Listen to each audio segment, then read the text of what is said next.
Broadcasting from the business capital of the world, this is the Podcast Business News Network. And welcome back, everybody. I want to share something with you. I don't normally start a podcast by reading somebody's website, but on her website, it says everything you need to know about feeling better, about moving your life forward, about getting these blocks out of the way. And here it is. Deep within you is this tranquil place of unconditional love and light. Take a journey and bathe in unconditional love. What that speaks to me is that you've got everything here within you that can be so wonderful, but there's things that are in the way. Bad energy, stuck energy. She's an energy healer. And we're going to talk with her today about how this whole thing called Reiki can change your life. Purnima Chaudhari is with us. Welcome back. How are you doing today? I'm good. Thank you, Steve. Thank you. I'm happy to be here. Yeah, I'm happy to have you here. And I am a huge fan of Reiki. It has made differences in my life, and I can give you examples, but it's not about me. I think we should start. Really explain what Reiki is. You know, there could be people that maybe they've heard the word. I heard the word Reiki when I was in high school, operating a camera at a cable station as an intern, and this woman was doing something. And I heard it back then. I'm talking decades ago, but didn't even know what it was. And I just, it learned later in life, especially last 3 years, how amazing it is. But essentially, what is Reiki? So, Reiki, the word Reiki means spiritually guided life force energy. And so, Reiki essentially means it's universal life force energy, the energy that permeates this whole creation. And it's what creates everything, basically. So, Reiki as a modality that we practice today was established by Dr. Mikao Usui Sensei, as he's reverently known, in 1922. So just over 100 years ago. And Reiki was in practice before that, but maybe it was known by different names. But what we practice today, the foundation of that modality, is based on his teachings, and it has evolved through the century. And, there have been many, I would say hundreds of thousands of practitioners all over the world. And I have really, studied this modality very deeply because it has been transformative for me. And, so it is a modality that, helps people relieve stress, anxiety, or even any physical ailments. It's a very supportive modality. We call it a complementary modality, meaning it complements anything that you're doing, any other kind of help that you're receiving. It will complement that. We don't say it's alternative practice. So because it is the universal life force energy, all-knowing energy, it is very, very supportive in your healing and personal journey. I know the answer, but I'm going to throw it to you. In somebody says, okay, Purnima, how is that even possible? You move your hands around and you change somebody's energy, allegedly. Again, I'm a full believer, but I'm just saying if somebody were to say that to you, how do you address that? So, we have to understand that everything is energy. Everywhere, like there's not a single place where the energy is not present in some shape or form. 100%. We know that energy cannot be destroyed, it only changes form. So we are electromagnetic beings. What that means is we are made of energy, and everything around us is energy. Now we use these modern devices, right? We use a cell phone, we type a text message and we click send, and it sends to a person who's on the other side of the globe. Their devices are not connected, right? But how does that message send? It sends because there are electromagnetic waves or frequencies surrounding us. So similarly, we are transmitters of energy. Every person is a channel of energy. I mean, just the act of breathing is channeling energy, because breath is life force. Breath is what animates us. It keeps us alive. So because we are electromagnetic beings, and in the quantum field where everything is energy, we are able to connect with each other through that energy and transmit energy to each other. A Reiki practitioner will channel energy. They are not using their own energy, they're channeling it, source energy, to the person who's receiving it. Does that make sense? Yeah, totally. And I Mhm. always gravitate to when we try to understand this whole energy thing. And yes, everything, this piece of paper has energy, different energy than Mhm. you or I, and we have Mhm. totally different energy. Sometimes our energies align, and that's how people can connect a little bit better. Mhm. When we say to somebody, hey, I'm praying for you, you know, that the outcome of your surgery works well. Sending best wishes, thinking about you, sending positive vibes. You are, in my opinion, in a way doing Reiki. You're sending Mm. energy. And when we say positive vibes, what is that? Positive vibration. You're sending. What is vibration? That's energy. There it is. Absolutely. Yes. We've Mhm. been doing it and don't even know we're doing it. Yes. So, I always say that anyone who's breathing can practice Reiki, because, breath is also life force, and we are designed to channel. Like, every person is channeling, but they're not aware of it. And so for that reason, I teach Reiki as a lifestyle practice, because we all are capable of channeling. And when we say Reiki, it's a higher, more refined, life force energy that has a higher level of consciousness. And that's why it is more healing. Mhm. When you do Reiki on somebody, and by the way, I just want to get this out of the way now. You can do it virtually anywhere. They could be anywhere because energy has no space and time. It doesn't know. It just goes. Mhm. How do you pinpoint or target the energy? Let's say somebody's dealing with a broken heart, dealing with some pain, whatever it is. Are you intentionally sending the energy there, or it just Reiki and energy just knows where to go? Energy knows where to go, because universal life force energy is omniscient energy, meaning it is all knowing.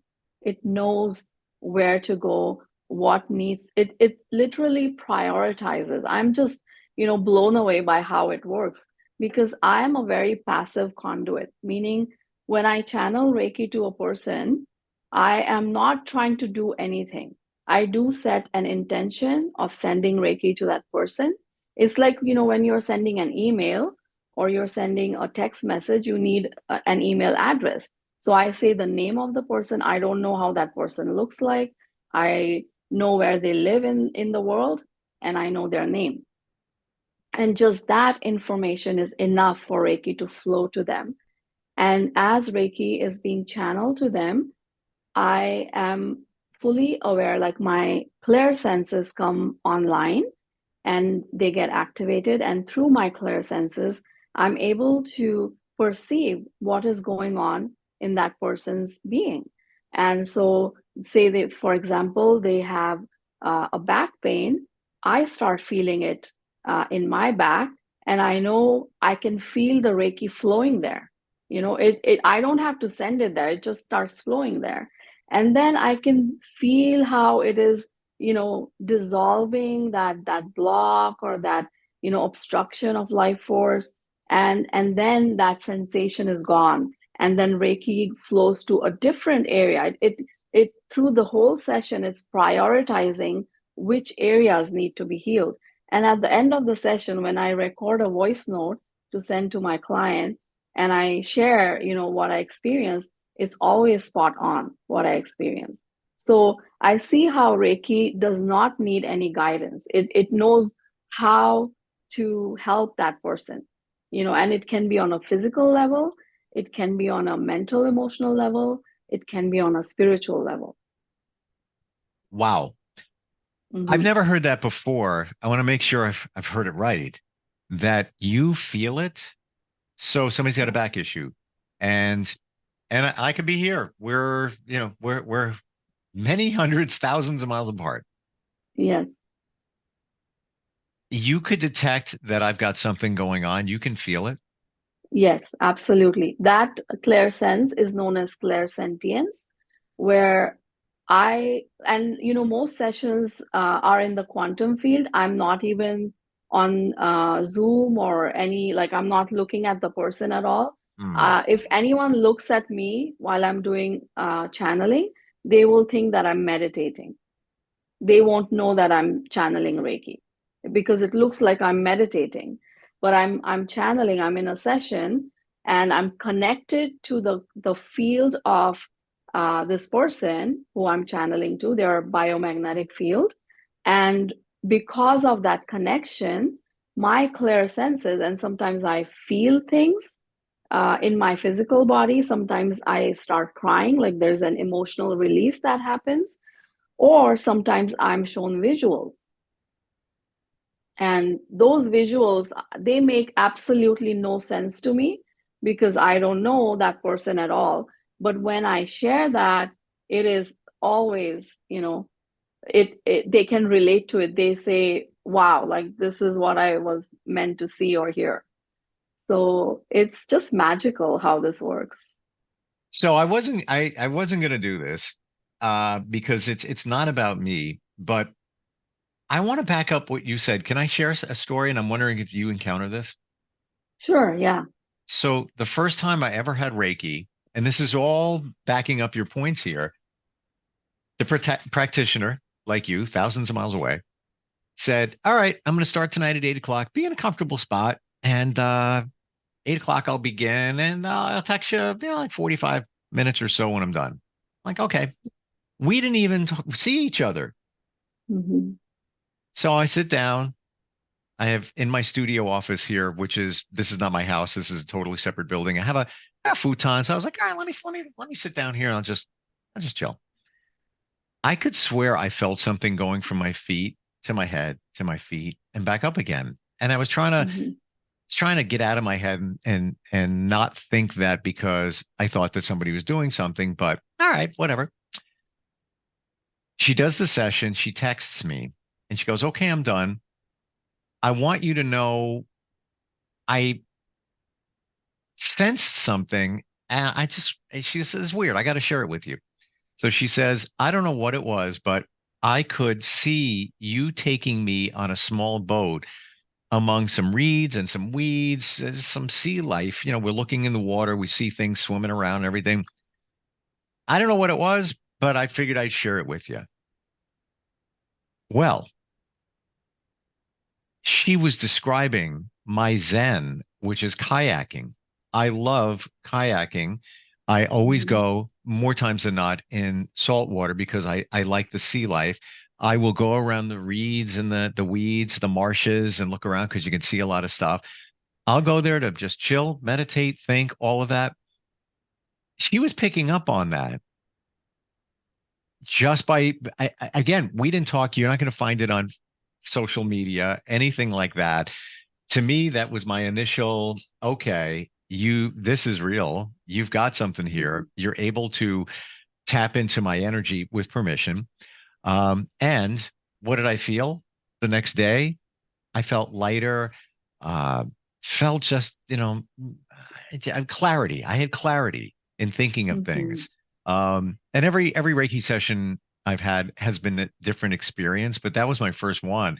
And just what you're saying, that you tap into somebody, you see things, you feel things. All right, she wasn't saying, "Yo, I feel you have a problem with your shoulder," or whatever, but she was getting into my energy because I was thinking, "Ah, I can't wait to go kayaking." She was picking up on it.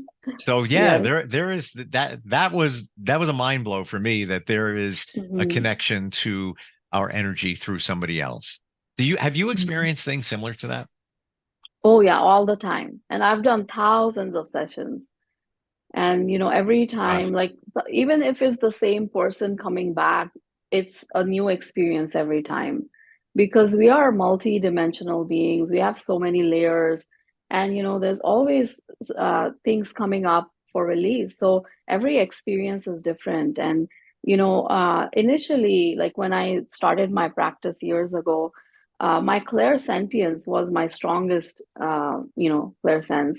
And but then the other clear senses started coming online, and now they work in synergy, giving me information about that person that is most relevant for them. It's not just some random information that won't make sense.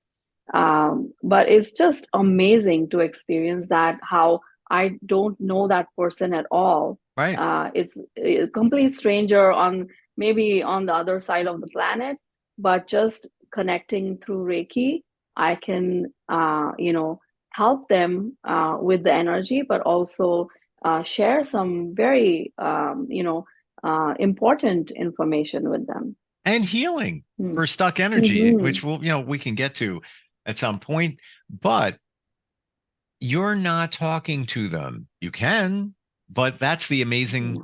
energy exchange here, that it's you don't have to. It's the same thing as like I'm thinking about, Jennifer. I'm thinking about her. I'm going to send some vibes in my mind. She's got that, procedure coming up. I hope she does well with that.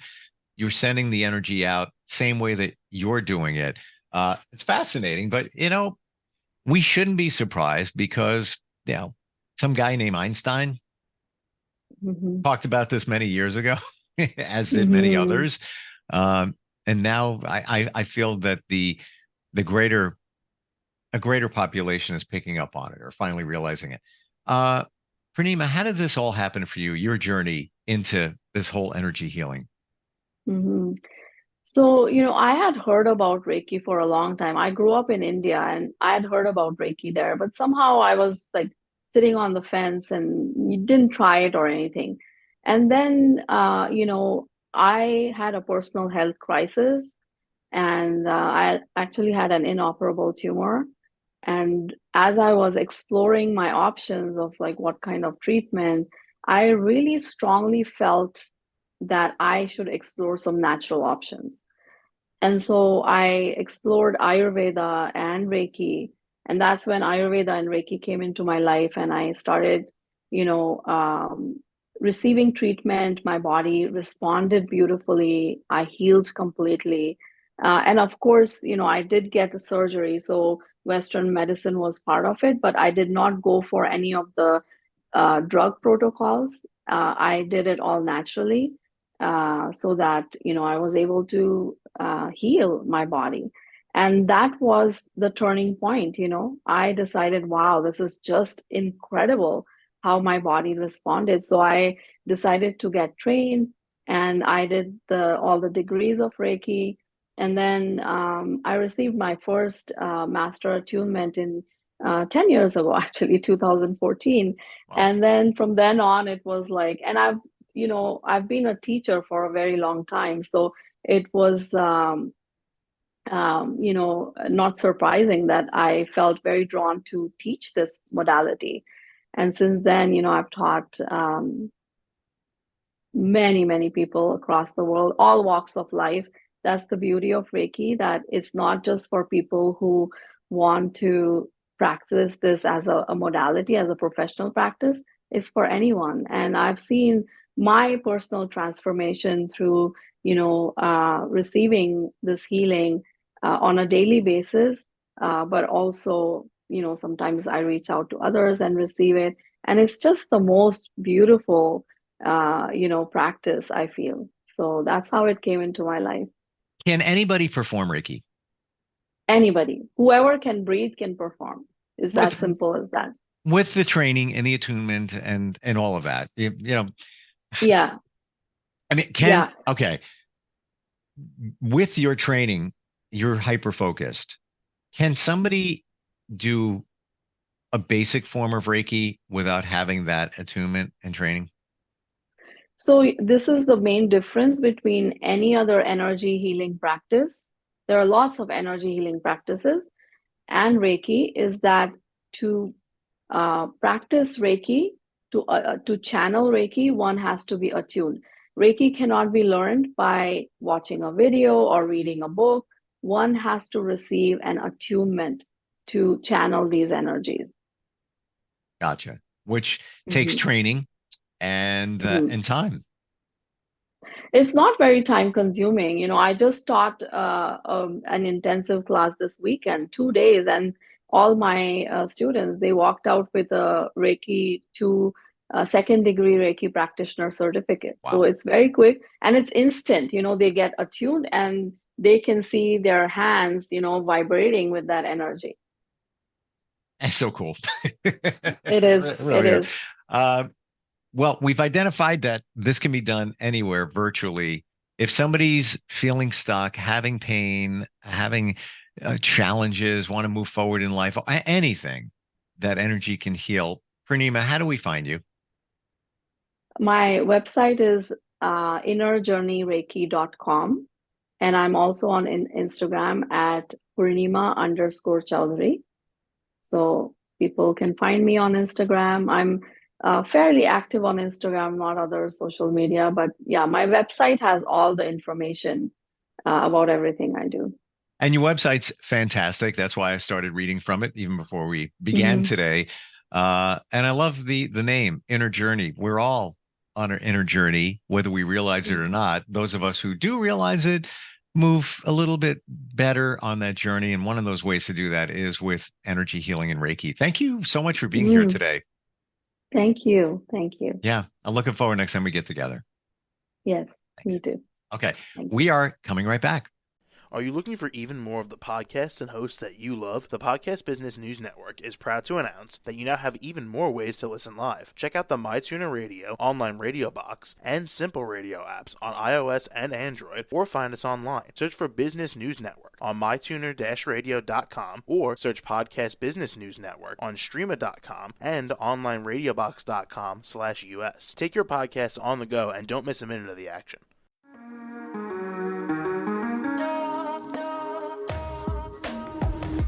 Broadcasting from the business capital of the world, this is the Podcast Business News Network. For nearly 2,000 severely injured veterans, everyday life has become filled with barriers. Day-to-day simple tasks can become pretty daunting. I have to carry my chair up 2 flights of steps or have somebody do it for me. What scares me the most is just the falling. When I'm struggling with my house, I think, to have that one great barrier just knocked down, it's crucial. Home for Our Troops is a wonderful nonprofit that builds a mortgage-free, fully adaptive, handicap-accessible house. And there's no catch. It'll be our very first home that we've ever owned. This is a game changer. This is where your life begins again. We need you to join us in completing this important mission. Please visit hfotusa.org and help build homes and rebuild lives. Because of you, everything's going to be okay.